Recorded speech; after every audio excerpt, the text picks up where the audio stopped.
আসন্ন বিধানসভা নির্বাচনে ডোমকলের আসনে লড়াই চলছে ত্রিমুখী। একদিকে যেমন রাজ্যের শাসক দল, অন্যদিকে রয়েছে ভারতের জাতীয় কংগ্রেস এবং বামপন্থের সিপিআইএম। আর এই ত্রিমুখী লড়াইয়ে ভোট প্রচার চলছে জোর কদমে। রাজ্যের শাসক দল তৃণমূলের থেকে কোনো অংশে পিছিয়ে নেই ভারতের জাতীয় কংগ্রেসের ডোমকল কেন্দ্রের প্রার্থী শাহনাজ বেগম। আর এই শাহনাজ বেগম কিন্তু এবছর ডোমকলের আসন থেকে লড়াই করছেন, একদিকে যেমন রাজ্যের শাসক দল তৃণমূল, অন্যদিকে সিপিআইএমের বিরুদ্ধে। সকাল থেকে সন্ধ্যা পর্যন্ত এক নাগাড়ে মানুষের দুয়ারে দুয়ারে চালাচ্ছেন প্রচার। আর সেই ছবি ইতিমধ্যেই আমরা দেখতে পাচ্ছি। তিনি কখনো রোড শো তো কখনো মানুষের দুয়ারে দুয়ারে ভোট প্রচার চালাচ্ছেন। শাহনাজ বেগম সবসময় প্রতিবাদী, প্রশাসকের সাথেও চোখে চোখ রেখে কথা বলেন। এবছর চলছে বিধানসভা নির্বাচন, কেমন লড়াই দিচ্ছেন তিনি জেনে নেব তার কাছ থেকে। প্রথমে আপনার নাম পরিচয় জানবো। আমি শাহনাজ বেগম, ৭৫ ডোমকল বিধানসভা আসনের প্রতিদ্বন্দ্বী প্রার্থী জাতীয় কংগ্রেসের। এটাই আমার পরিচয়। এই যে বিধানসভা নির্বাচন, সেই বিধানসভা নির্বাচনে কিন্তু ডোমকলের লড়াইটা এবার ত্রিমুখী। গত দুবার লড়াই হয়েছে বাম কংগ্রেসের জোটের সাথে, এবার ত্রিমুখী লড়াই। সেক্ষেত্রে আপনার লড়াইটা কেমন হচ্ছে? ভোট যুদ্ধে কতটা প্রভাব ফেলতে পারছেন? মানুষ কেমন চাইছে আপনাকে?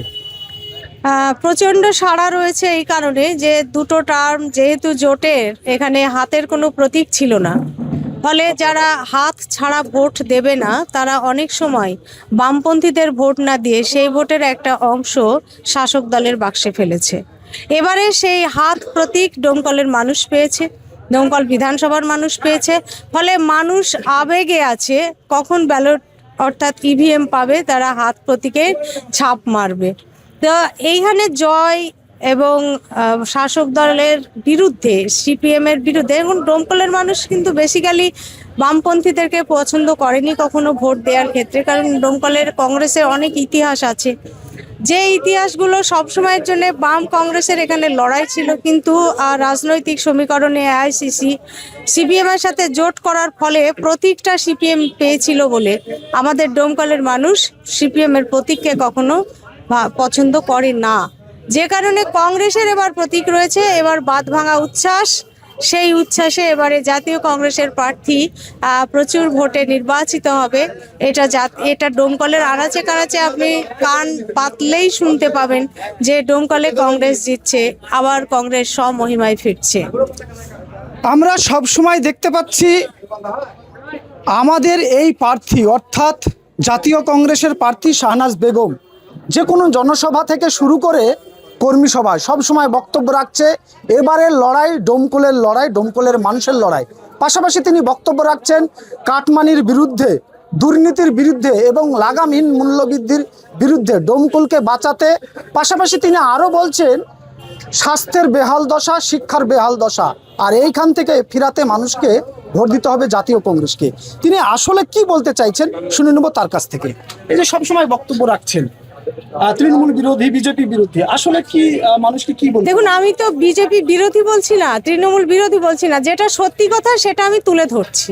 আপনারা জানেন যে ডোমকল ব্লকের 19টা ফেরিঘাট অবৈধভাবে লুটপাট চালাতো তৃণমূল সরকারের আশ্রিত দুষ্কৃতীরা, যেটা আমরা জাতীয় কংগ্রেস আন্দোলন করে, লড়াই করে, চিঠি করে আমরা বন্ধ করেছি। সাধারণ ডোমকলের 19টা ফেরিঘাট এলাকার অধ্যুষিত এলাকার মানুষকে আমরা ফ্রি পারাপার যাতায়াতের ব্যবস্থা করে দিয়েছি। তো এটা আপনারাও দেখেছেন, আমি বলছি। এবং টাকাটা যে উঠতো অবৈধভাবে সেটাও আপনারা জানেন। তাহলে এটা তো আমি সত্যিটা মানুষের সামনে তুলে ধরেছি এবং সেই সত্যটাকেই বাস্তবে রূপ দিয়ে আমরা ফ্রি করাতে বাধ্য করেছি প্রশাসনকে। এটা জাতীয় কংগ্রেসের ক্রেডিট। দ্বিতীয়ত হচ্ছে যে দেখুন, আমরা যেগুলো বলছি কাটমানি আপনি কান পাতলেই শুনতে পাবেন। আর তার সব থেকে জ্বলন্ত প্রমাণ তো রয়েছে পঞ্চায়েত সমিতিতে, পৌরসভায়। আপনারা পৌরসভায় যান, আবাস যোজনার টাকা আমরা জানি যে 2টো বা 3টে ইনস্টলমেন্টে ঢোকে। পৌরসভার অ্যাকাউন্টগুলো চেক করুন, আবাস যোজনায় কারো 49,000 টাকা ঢুকছে একবার, কারো 7,000 টাকা, কারো 1 লাখ টাকা, এইভাবে কখনো টাকা ঢোকে সরকারি টাকা? তাহলে এখানে দুর্নীতির বাসা। আপনি পঞ্চায়েত সমিতিতে যান, যে পঞ্চায়েত সমিতির শিক্ষক এবং মেম্বার 12 নম্বর অঞ্চলের, তার মায়ের নামে ঘর, তার বোন নামে ঘর, তার বোনের নামে ঘর, তার ভাইয়ের বউয়ের নামে ঘর, তার নিজের ছেলের নামে ঘর, অথচ তিনি স্কুল শিক্ষক এবং তার 3 তলা বাড়ি। তো স্বাভাবিক এগুলো তো মানুষ দেখছে, আমরা তো এটা সত্যি বলছি এবং সত্যিই তুলে ধরছি। আজকে যান পঞ্চায়েত সমিতির সভাপতির অ্যাকাউন্ট খুলে দেখুন, লক্ষ্মীর ভাণ্ডারের টাকা তার অ্যাকাউন্টে ঢুকছে। তো আমরা সত্যিটা বলছি, আমরা কিন্তু বিরোধীদের বিরুদ্ধে প্রচার করছি এমন নয়। বিরোধীরা যেগুলো করে সেই সত্যিটা আমরা মানুষের সামনে তুলে ধরছি। জাতীয় কংগ্রেসকে আমরা আপনাদের সমর্থন করতে, আপনাদের মিডিয়ার মাধ্যমে সমর্থন করতে বলছি এই কারণে যে একমাত্র জাতীয় কংগ্রেসই পারে এই ভারতবর্ষটাকে বাঁচাতে। ভারতবর্ষে বিজেপির বিকল্প কিন্তু জাতীয় কংগ্রেস, বিজেপির বিকল্প তৃণমূল সিপিএম নয়। ফলে জাতীয় কংগ্রেস থাকলে সাম্প্রদায়িক সম্প্রীতিটা থাকবে। জাতীয় কংগ্রেস কোনোদিন সাম্প্রদায়িক শক্তির সাথে হাত মেলায়নি।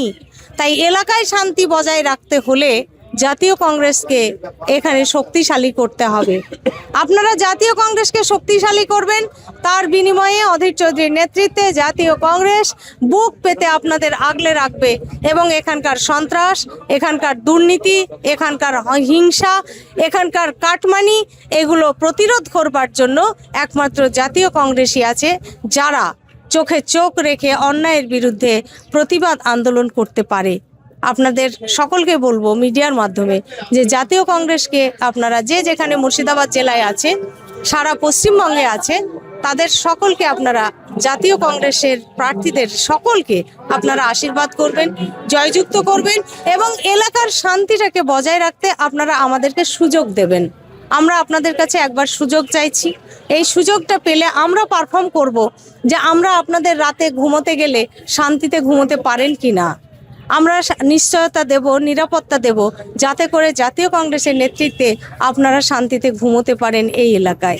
এটা ঠিক যে একজন জনপ্রতিনিধি যদি মনে করে যে তার এলাকায় সন্ত্রাস রুখে দেবে, তার এলাকায় কাটমানি রুখে দেবে, তার এলাকায় হিংসা রুখে দেবে, আমার বিশ্বাস একজন জনপ্রতিনিধি, একজন রাজনৈতিক ব্যক্তিত্ব সেটা পারে যদি তার সদিচ্ছা থাকে।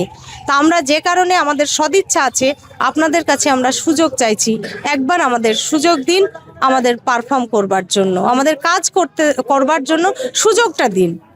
আমরা আপনাদের কাছে সুযোগটা চাইছি কাজ করবার। একদমই তাই। আপনারা এতক্ষণ ছিলেন ডোমকল কেন্দ্রে, ডোমকলের প্রার্থী শাহনাজ বেগমের বক্তব্য শুনলেন। তার বক্তব্য, এবছর সুযোগ দেওয়া হয় তাকে, তবেই দেখাবে ডোমকলের উন্নয়ন কাকে বলে। ডোমকলের উন্নয়নকে শীর্ষে পৌঁছে দিতে তিনি একবার সুযোগ চাইলেন ডোমকলের মানুষের কাছে।